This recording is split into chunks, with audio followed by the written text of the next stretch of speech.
So I'm in high school and it's during a big band rehearsal. I stand up to take my solo on this rhythm changes. And as soon as I start playing, I start improvising and I lose the beat. I even turn towards the drummer and I start looking at him playing the ride cymbal, trying to get any kind of indication of where is the time. So after that happened, I was dead set on not letting it ever happen again. The first solution that came to mind was to practice incessantly with the metronome. I took my metronome out, turned it on, and I cranked the volume up so much that it was like reverberating through the whole practice room and just ringing in my ears. I thought, okay, this is gonna help me.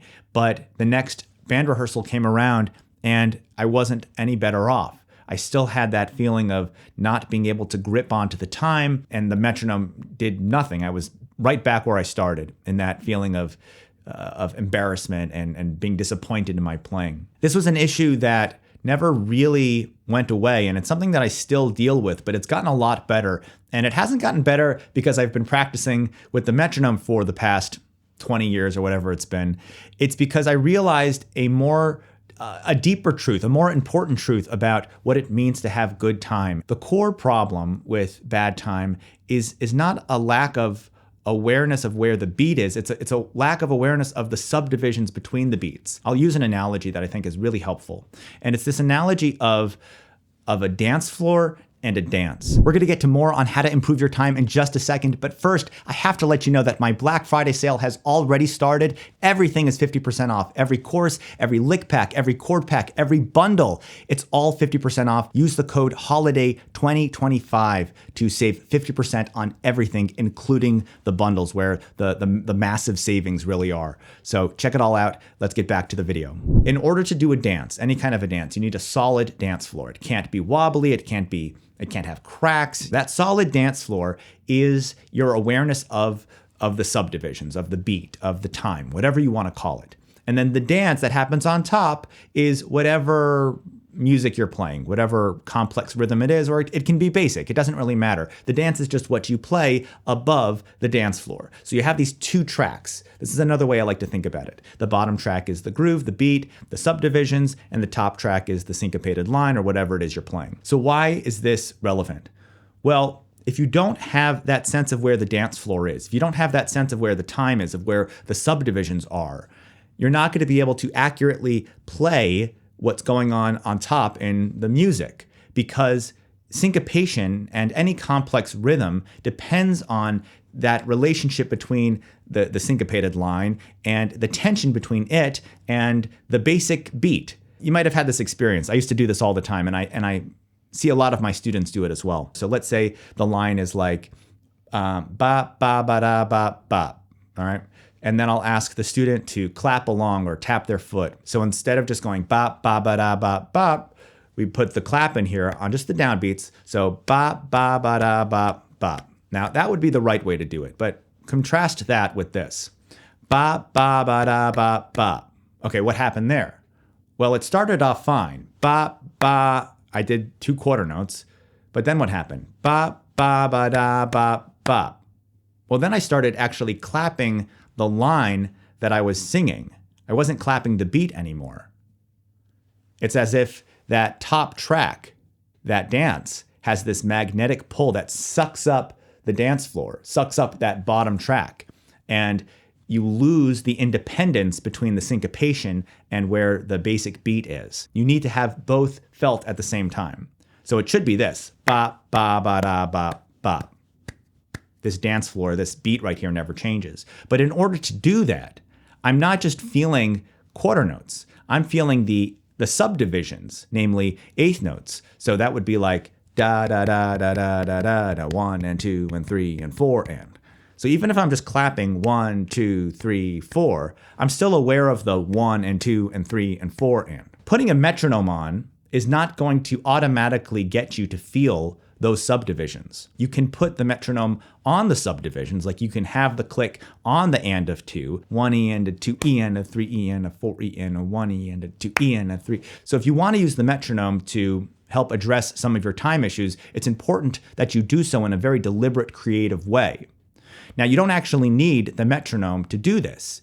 One of the ways that I've found to be the most effective in building up your awareness of the subdivisions and being able to get independence between the dance floor and the dance is to clap a rhythm and sing a different rhythm on top.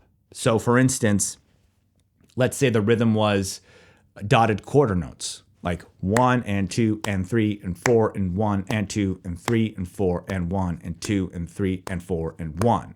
That's clapping on dotted quarter notes. What you do then is, once you're able to clap dotted quarter notes, is to not just sing the 1 and 2 and 3 and 4 and along with it, but to actually sing a melody. So let's run through this exercise. We're going to use Twinkle Twinkle Star as our easy melody. Everybody knows it. And it's all quarter notes, so it's really easy to work with. We'll do a more complex melody in a second. But you have Twinkle Twinkle Little Star, and we're going to clap dotted quarter notes while singing Twinkle Twinkle Little Star. Sounds like this. Twinkle, twinkle, little star, how I wonder what you are. Okay, how did I do that? Well, as I'm singing Twinkle Twinkle Star, I'm feeling the da-ga, da-ga, da-ga, da-ga, the 1 and 2 and 3 and 4 and 1 and 2 and 3 and 4 and 1 and 2 and 3 and 4 and 1 and 2 and 3 and 4 and 1 and 2 and 3 and 4 and... So that was me clapping dotted quarter notes while singing Twinkle Twinkle Star, but I'm not singing the lyrics, I'm singing the melody with the subdivision count as my lyrics. 1 and 2 and 3 and 4 and 1 and 2 and 3 and 4 and that way I have a better sense of where to place that clap, because I know it's going to be on the 1 and 2 and 3 and 4 and 1 and 2 and 3 and 4 and 1 and 2 and so on. Now that's an easy melody to do it with. A more complicated melody is going to obviously be harder. Say you're doing it with a bebop tune like Billie's Bounce. So Billie's Bounce is like ba-do boo ba-dee ba-do ba boo da ba boo da ba boo da boo ba-dee boo ba-do ba. That's Billie's Bounce. To clap dotted quarter notes along with that, I would do the same kind of approach. Try to sing the melody while counting. 1 and 2 and 3 and 4 and 1 and 2 and 3 and 4 and 1 and 2 and 3 and 4 and 1 and 2 and 3 and 4 and.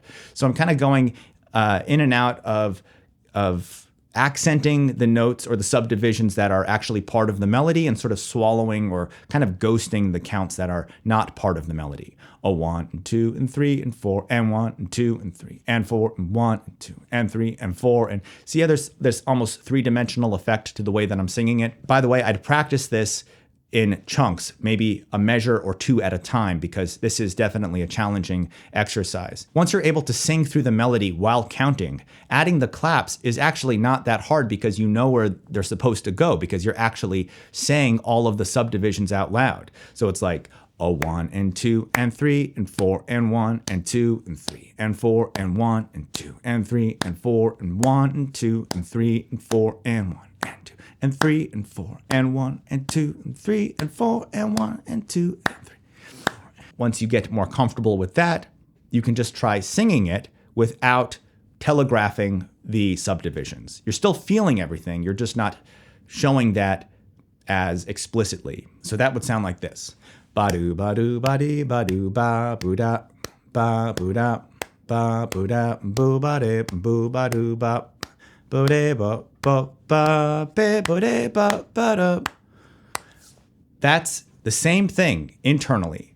The only difference is that externally, you can't hear me counting out those subdivisions. And after you get the hang of this exercise, if you want, you can put the metronome on and just make sure you're not speeding up or slowing down. But my bet is that you'll be just fine with your tempo because speeding up and slowing down is usually just a lack of awareness of those subdivisions. So as long as you have a keen awareness of where the subdivisions are, I highly doubt you're going to be speeding up and slowing down. And you'll find that when you put that metronome on, it's going to feel totally natural. And when you go to play with other people, it's not going to be just that mush of sound around you. You're not going to feel like you're lost trying to feel your way through a fog. You'll actually have the clarity that you want and need in order to play the way that you want to play. If you guys want to see more of my videos, click on this one right here. There's a good chance you're going to like it, and I'll see you over there. Thanks for watching. Bye-bye.